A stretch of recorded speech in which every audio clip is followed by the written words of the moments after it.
Gone are the days when you had 40 treadmills in a gym. Useless. People walk on the treadmill at the speed of 4 or 5 and say, I'm warming up. They're not warming up. This is nonsense. Strength never died. Strength never died. I ended my career in soccer. I had a knee replacement and an accident. So I was checking online, how should I make more money as a personal trainer and where? And I see, cruise ships. And then, okay, why not? What is the salary? How I can get there? All the money, all in, foolish, appetite or risk. I think it's an add-on to our 55,000 members. Thanks for doing this, Vlad. Absolutely amazing to have you on the podcast. And I know you have a flight to catch, so we'll try to wrap this up as soon as possible. But there's so much I want to ask you. Let's start with, why do you call your gyms 18 Gym? Hi Samir, and thank you for receiving me. We start directly with the name. That's good. So my first gym in Romania, it's called in Târgu Mureș. It's a city in the center of Romania. So I was crossing there every day and seeing an old gym. Mm-hmm. And there is behind the gym, everybody was going to that gym, and behind the gym is a school. Mm-hmm. The school, its name is 18 School. So everyone from the neighborhood going to 18 School from 1 to 8. And then from there, everyone's going. We going to 18 Gym. So I bought that first gym, and I say, how should I call it? Should I change the name? I said, no, everybody knows this. So this is how it born 18 Gym from a school. Amazing. This is a good story, actually. So, Vlad, you have had a very, how do I put this? You had a very illustrious career, from you were a footballer, right? And then you even worked with glamorous, what we call cruise ships. How did you end up into opening your own gyms? What made you do that? So I ended my career in soccer. I had a knee replacement and an accident. So then I went first gym, and I went as a personal trainer in my own gym. So starting with a small gym, it was like 5,000 euros investment. Then I didn't have money to build the gym. The personal training was not enough. So I was checking online, how should I make more money as a personal trainer and where? And I see, cruise ships. And then, okay, why not? What is the salary? How I can get there? And this is how I started. From there, in the beginning, I was having my mindset only as a personal trainer. But after I went there, and as a personal trainer on cruise, you're not just personal training. You're like selling, you're doing public speaking, you're having sales. And then from personal training, I went to spa manager. I run spa manager cruise, and then I went in Miami working as a supervisor in Miami for big vessels. Mm-hmm. And then I saw in the second gym in Romania to buy, and I see, why not? So this is how I started the step from personal training to entrepreneur. It was this moment when I decided to walk away from Miami and start a new business in Cluj-Napoca. But so you had very different environments. So football as a sportsman, and then a personal trainer in Romania, in a small studio, small investment, then going to a cruise ship, then going to the US, working in large vessels. There's a lot of inputs that came in. Do you think those helped you shape the way 18 Gym is today? What's your strategy? What is your philosophy in 18 Gym, which makes it different from some of the other gyms? Because whoever I've spoken to, they've said your gyms are different, but I don't know why they're different or why people say they're different. What's so special about 18 Gym? If I start for being as a spa manager, I learned the business as health and body, and also nutrition. Then I went as a spa, I learned about everything about face and body. Then I learned about public speaking. Then I learned about, let's say, leadership to have a big vessel.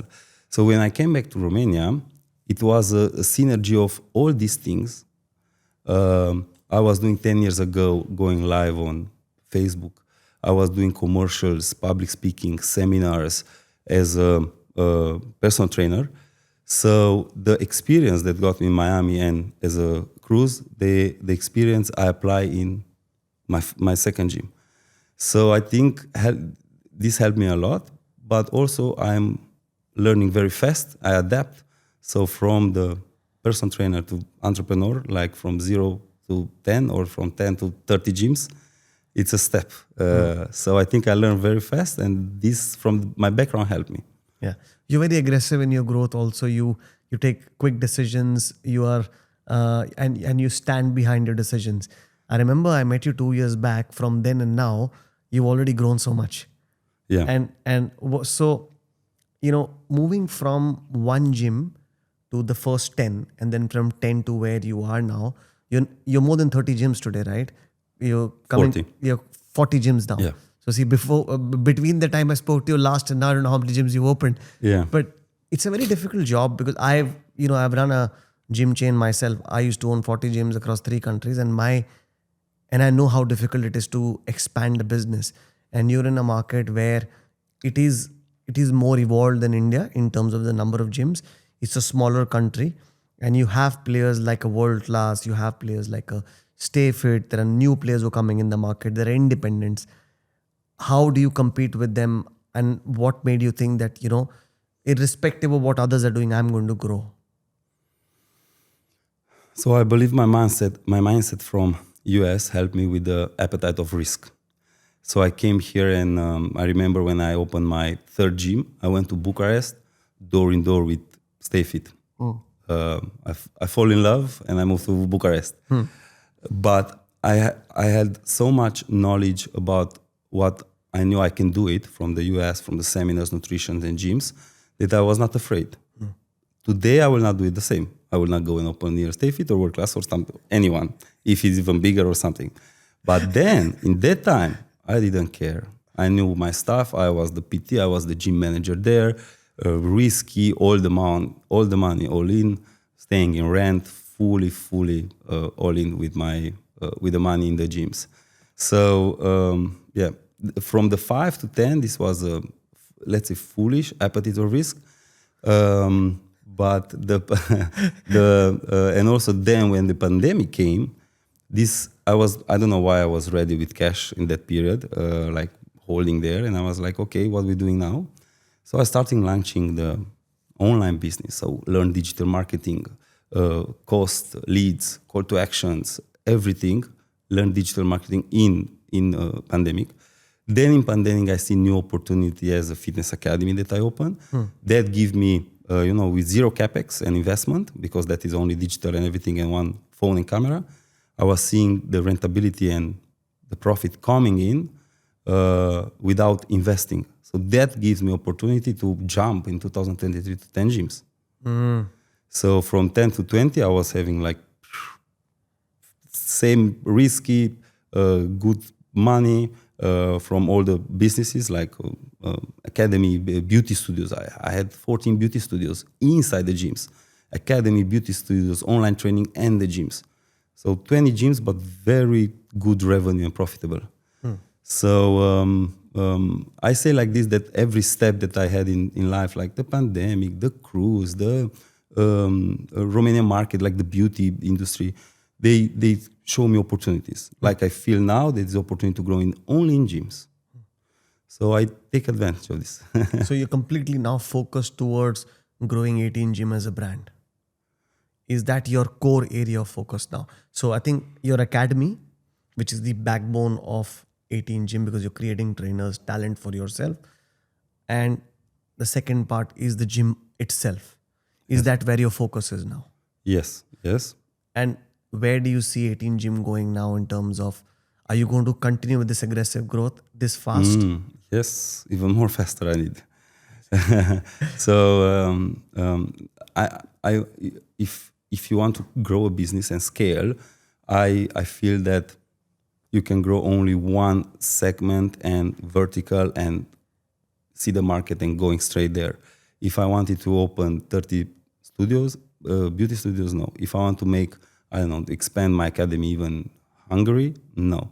So I see my focus now is growing to, let's say, an average. The average opening for us is like between 7 and 8 a year. Now I'm trying to do next year 12, 15, trying.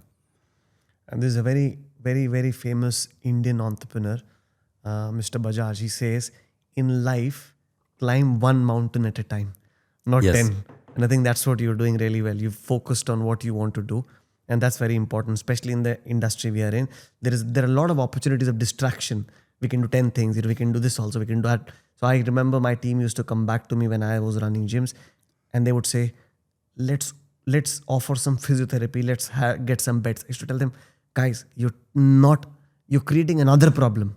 You have a gym which is 15,000 square feet, and you think that can't give you revenue, and 100 square feet or 150 square feet of physiotherapy room is going to give you revenue. It's not going to happen. Focus on one thing and grow that. So tell me, how does your team work with you? How do you hire people?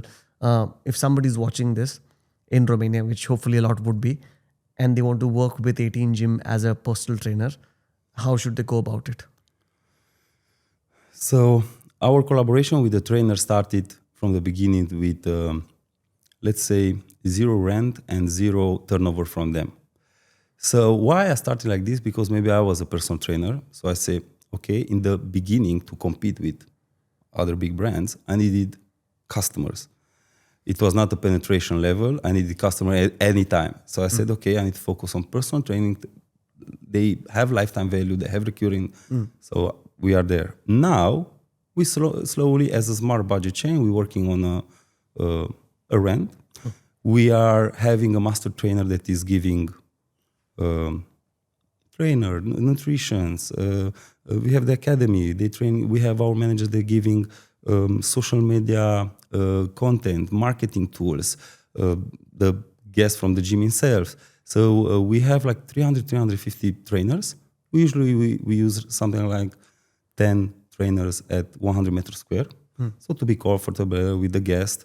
And we have trainers, we have a master trainer for them, we have trainings. So we have a good relationship with them, but they are on collaboration. Right. And how do they come on board? If somebody wants to work with you, what should they do? If a trainer wants to work with you, what should they do? Yeah. So we have on the website, they are doing an assessment after the interview. We see also the capacity in which club we need or city.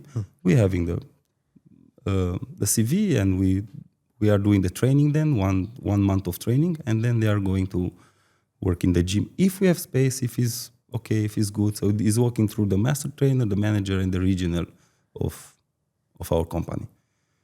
Okay. And who's your customer? Like your actual customer who uses the gym, what's your ICP? What's the profile? Are we talking about very young people? What's your age bracket? Who's your best ideal customer profile? It's very interesting because the personal trainer brings the 30, 35 plus ladies, right? Then we have men, they follow the ladies. Always. Yes. So everybody's asking me, how do you have so many ladies in the gym? I said, at the moment, I don't know. Maybe it's the color of the brand. Maybe it's the trainers. Or maybe it's me. I don't know, maybe. Or you, yes. This is an avatar of the client that works really well. And from the part of the young generation, from 16 to 24, we see a very high increase. So I will say it's a mix of people. It's not a standard that we focus on personal trainings or we focus on young generation. It's really a mix. And do you think that the differentiation is on price point or the service that you offer? So example, the person who goes to World Class, the person who goes to Stay Fit, the person who comes to 18 Gym, they're slightly different in their approach. How do you differentiate yourself from these other brands? And I'm reusing these brands because these are all brands we all know, and we're friends between the brands. So our unique selling proposition, even if it's for older or younger generation, is that we have a lot of fitness equipments. So if you're looking at the chest muscles, we have like 9 without benches. If we're looking on chest, it's the same. Legs. So you're having a lot of equipment, you don't stay in line. Then we have, I say, a good design and architecture of the gyms, branding, music, energy. So I think this brings the people and the energy and the vibe and the equipments that we have. And we have also big gyms. 1,500 meters square is like a standard. That's for the us. size of the box. Yes, yes. And we have it less with like 800, 900 minimum. So we really focus on that kind of gym. And what's the price point of membership? Typically, average pricing of membership per month? So I will say average net price for us is around 150 lays, right? So it's like 30 euros. But we have dynamic pricing. Got it. So we have also 230 for 1 month. You have 35 euros for 6 months, but you reach 12 months and you increase the lifetime value and you have like 30 euros. So it's a mixed, but an average is a smart budget gym with good quality equipments, facilities, showers and everything. So it's not very low cost. We're trying to be middle to low, let's say like this. Got it. And what's the, so in terms of your division of equipment in the area, cardio versus strength, what is your area mix that you look at usually? Well, usually one gym we have in like 12, let's say 15 to 20 cardio equipments, but more focus on strength. Yes. We focus on strength with very good biomechanics of the muscles and equipments. We use hoist and gym Leco. Then I really like the quality and everything. And we do have some functional areas for our trainers, but around 100 meters square. So usually we are trying to pack the gym with our fitness equipments, a lot of dumbbells, a lot of racks, and full strength equipment. So when you say lots of dumbbells, racks, do you see a trend of high rocks into the Romania market, or is it still growing, or do you see any future of high rocks in Romania? I think the trends in Romania comes and maybe sometimes goes. we had let's start from the beginning. We had like Zumba, Taibo, all this stuff like 7 years ago. Then we had CrossFit Functional, F45, all this kind of stuff. Then we have studio of personal trainers. I saw private. Now we have Pilates are coming. So these trends come and goes. They are good to take advantage. Correct. But I see that if you're looking 30 years in the past, strengths never die. Correct. Strengths never died. And somebody who's coming for 1 year to train, and you have 3 chest press, after 1 year, if somebody competes near you with 10, they will go. Yeah. I mean, that's what I say. I mean, I have my own equipment brand, and one of the things I say is the future of fitness is what it was 30 years back. Strength. Yes. Strength is ours. We always say strength is our strength, because at the end of the day, from vitality perspective, right? After you sorted your cardiovascular, which doesn't necessarily need to be on a treadmill, you can increase your cardiovascular by multiple things. I remember 10 years back, nobody wanted to get on a rower and a skier. Today, you can do air, bike, skier, rower, and get your cardiovascular sorted. But what's the most important for longevity is your muscle mass. Yeah. And which is where strength training comes in. And today, if you see, so in fact, I gave this example yesterday at the Romania Active seminar. My friend joined, Pure Gym Denmark. They took over a gym chain, and then when they refurbished, they removed 60% of the cardio, and the maximum now area is dedicated to strength, because nobody is going to cardio. So gone are the days when you had 40 treadmills in a gym. Useless. Yeah. Absolutely. Not only are they expensive to run and maintain, they don't do anything for you. People walk on the treadmill at a speed of 4 or 5 and say, I'm warming up. They're not warming up. They're just nonsense. So I completely appreciate that. Vlad, you co-founded the gym with your sister, Alexandra. Yes. How do you demarcate your responsibilities? Who's doing what? Do you carry back fights at home? Do you argue a lot on this? And if not, and if so, how do you tackle those? Yeah. So I started with my sister, and she was doing aerobics. She's let's say like an artist. She's singing, she's painting, so she was doing classes. But when we reached 18 or 16 gyms, something like this, she started not catch up with me. So I just stayed down with her. I said, Alexi, you putting brake on me, how to develop the company. Let's do like this. Because we are a very strong family. We are like, what's mine is hers. I give you as much money as you need in a month. Just relax and do anything you want.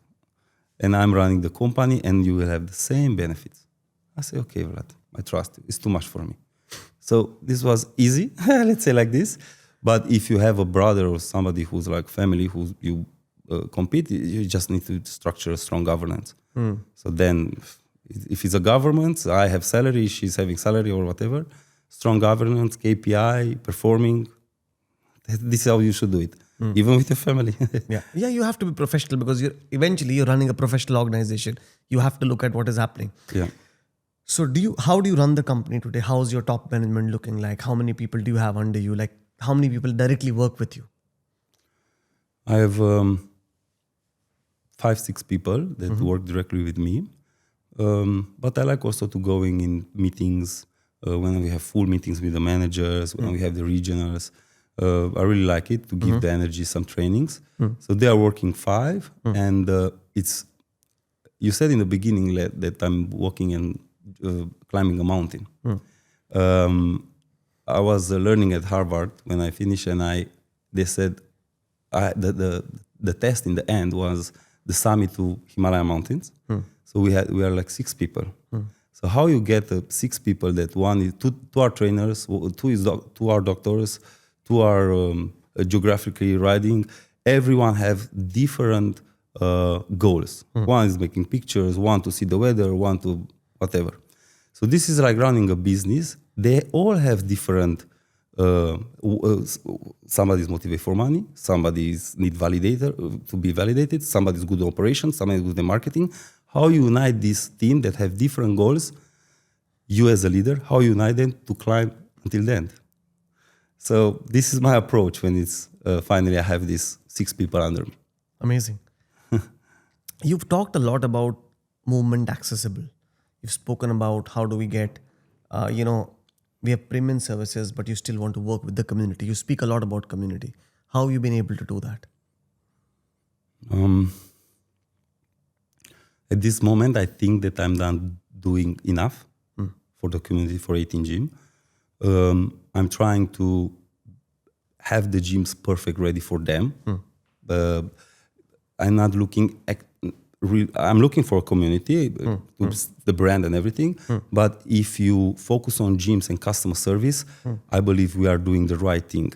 If they starting loving the brand, the gym and the people who are there in the reception and trainers and everything, this I think it's built community by themselves. And of course, we did some advertising like, free towels, shakers, a box with stuff like this. So we did it, or backpacks, we did it. They will appreciate it. But I see that they will really care if they have a complaint and you really do it and fix it. In 24 hours. And manager calls, yeah, we did it, come back, look, pictures and everything. So customer service and you being the trust community and everything. That's the most important. I think yes. No, I think you're right. At the end of the day, people are coming in, especially gym is a kind of a place where people walk in 3 to 4 times in a week.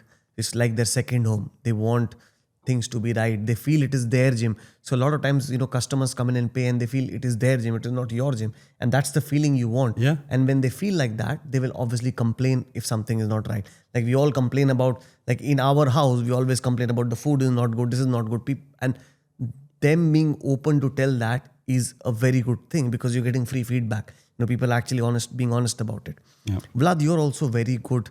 You're also very good at your nutrition. You've written a book around, detox smoothies, and nutrition is a core part of who you are as a person. What made you write this book? What is this book about? And how important do you think nutrition is in fitness? When I was on a cruise, without internet and with friends there, but no internet, no nothing, and I was cruising 7 days Atlantic. So I took a book called Zone Diet, Dr. Beers, something like this, yeah. And I studied the Zone Diet. Then I read 2 more books about nutrition and detoxification of the liver. Then I started becoming vegetarian for, let's say, 3 months. and my life changed. But not only because of vegetarian, because I started eating healthy, very healthy. So this is why I'm starting to to enjoy having detox plan, nutrition about zone diet, and that is for the nutrition for athletes. I apply on me, and then I say, why not write a book in the pandemic and sell 3,000 books? Wow. So yeah, so it was like what I know or I can do without investing a lot is my mind, my writing, and so let's do it. And do you still promote a lot of nutrition in your gyms? Do you educate your people? I know you run the academy. Is nutrition also part of the academy when you train people? We transfer the detox program and the nutrition part in the app. Nice. We transfer that in the app. They're having complementary. They're having nutrition So plan. all your members get this? Yes. I think it's an add-on to our 55,000 members. Wow. So it's just small add-ons of videos, and even when you look at an app, you still find videos with me, because during the pandemic and before I was like a groupless trainer. I was doing in pandemic, going live. That's what they say. Content is king. You created content, now you can use it lifetime. Yes, Amazing. exactly. So do you feel, okay, this is something that, and I'm more than a host and one operator to the other, how much of responsibility do you think we as operators can take about people's physical transformation, right? So you have 55,000 members, right? How much of responsibility lies with us to make sure that we're transforming people's lives? And what's that extra mile we can go to make sure that our members get those results, and they then talk to other people and get more people, not to us, but to the industry, and saying that we're doing a good job? What's with us? What's our responsibility? In the beginning, I was having a lot of focus on people transformations, pictures before and after, motivation, AI. Now it's AI, but in the past I was like handwriting and how are you? So I was really focused on that. But I see after this that the trend goes to improving health. And now improving health to me sounds that to make sure that they don't have supplements with the bar with a lot of sugar, to make sure we have the nutrition in the app, to make sure our trainers that are dedicating, and if you follow 4 or 5 steps, the results will come. We put them in the ads, we don't push them. Okay, you need this. We encourage any type of people, and if it's coming to be mental better, it's fine for us. How often do you speak to your members personally? That's not good. There's not a good question. There's no such thing as a bad question.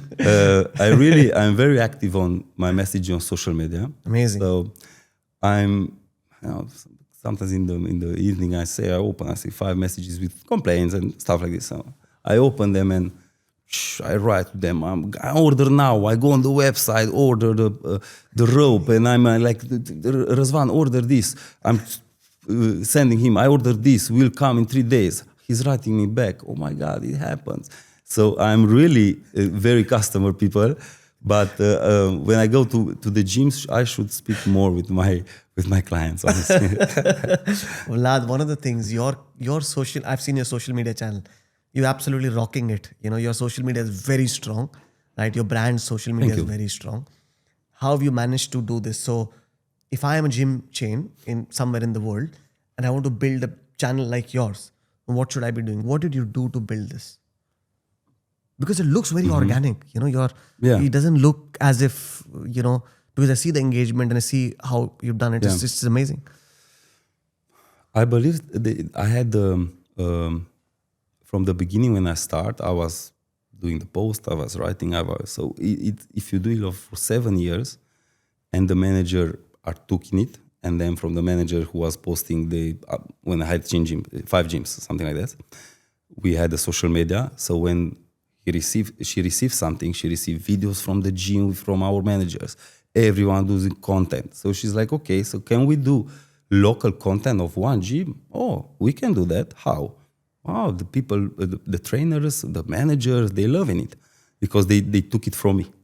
So then when you look at it in the social media, you see like an identity or a city is from that gym, is that from that manager with that personal trainers.